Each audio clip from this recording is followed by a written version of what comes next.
This is our presentation on digital addiction problems and solutions by Grantland Bryce, Noah Burnett, Cole Saunders. Nathan Ondrzejczyk. and Justin Lewis.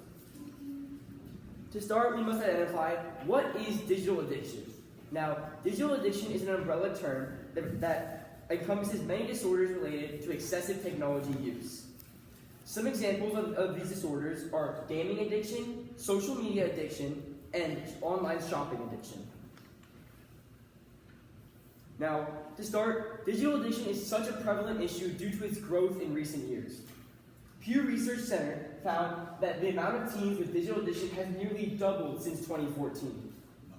Nuray Kane of Erciyes University in Turkey conducted a study that found that 24.4% of adolescents interviewed showed signs of digital addiction.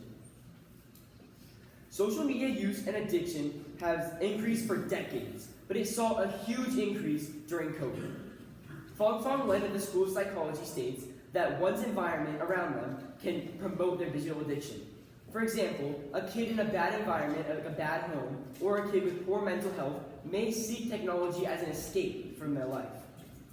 COVID forced people indoors and made them rely on technology for communication, work, and school, which promoted many digital addictions. Now, why is social media addiction such a big issue? A study by Masar Siami of Ferdowsi University concluded that excessive phone use in students lowered both their attention span and, on average, their grades. This is extremely alarming for the next generation of students as social media addiction becomes more prevalent and we see its signs. In conclusion, we must put forward solutions to battle digital addiction among adolescents. These solutions will become more effective as we get more research on the problem. Solution 1. Solution 1, which is government restrictions on addictive social media features.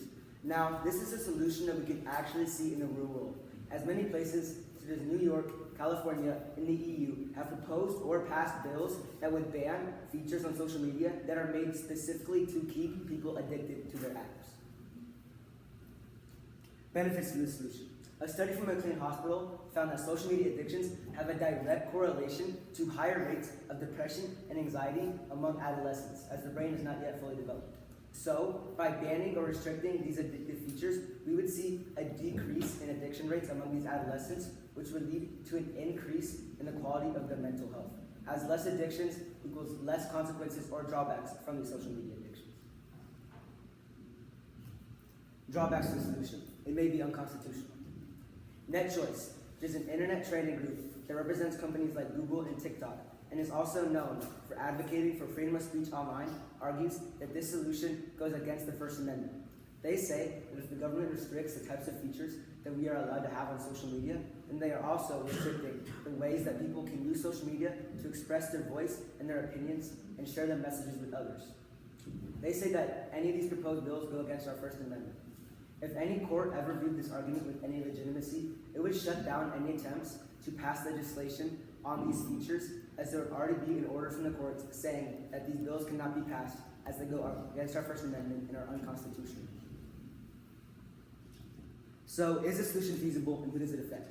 As we can clearly see, this is a feasible solution, as many places like California, New York, and the EU are already implementing this solution into their government, with California being the only place so far that has actually passed legislation.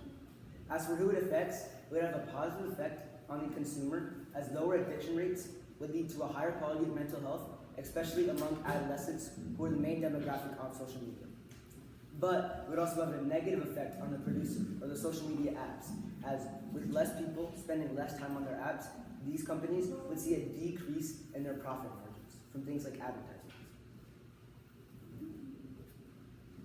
The second solution to digital addiction is to teach adolescents about digital literacy at a young age and about time management skills.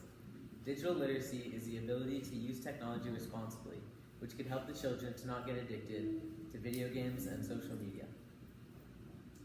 This would be done by implementing new curriculums and classes into public schools, as to require a class for all the children. Now, there are many positive outcomes to this solution. One of these main positive outcomes being that it will greatly improve people's grades, especially among the younger generation, because they will be less tied to their electronics, and it also may improve their mental health because they will not be distracted from the real world. One of the main negative outcomes to this solution is that there's a lot of required funding to go into the schools to help boost a new curriculum and new material to go into that curriculum to educate kids on better time management skills and why digital addiction may be bad for them. So, is this solution actually realistic? In short, yes, it is. Regular school curriculum review processes make it so that public schools require classes that are actually necessary for kids. Also, it requires mandatory curriculums to stay up to date with the modern world and teach kids what they really need to know.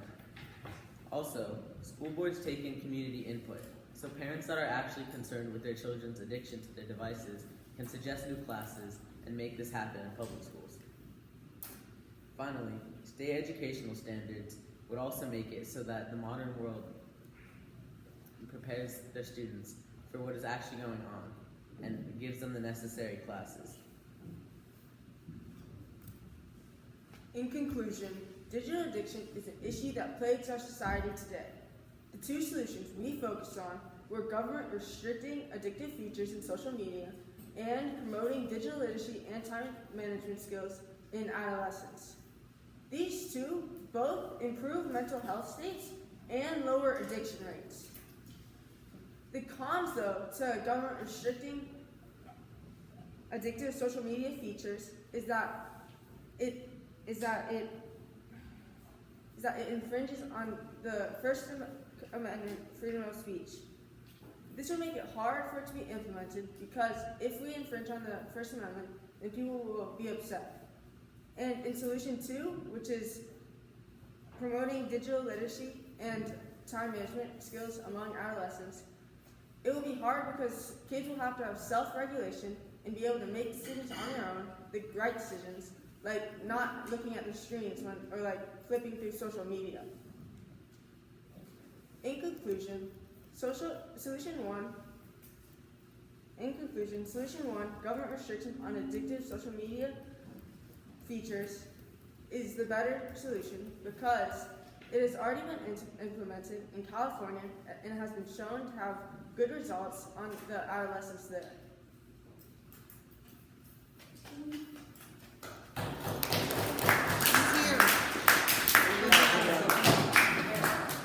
Is that it? Yeah.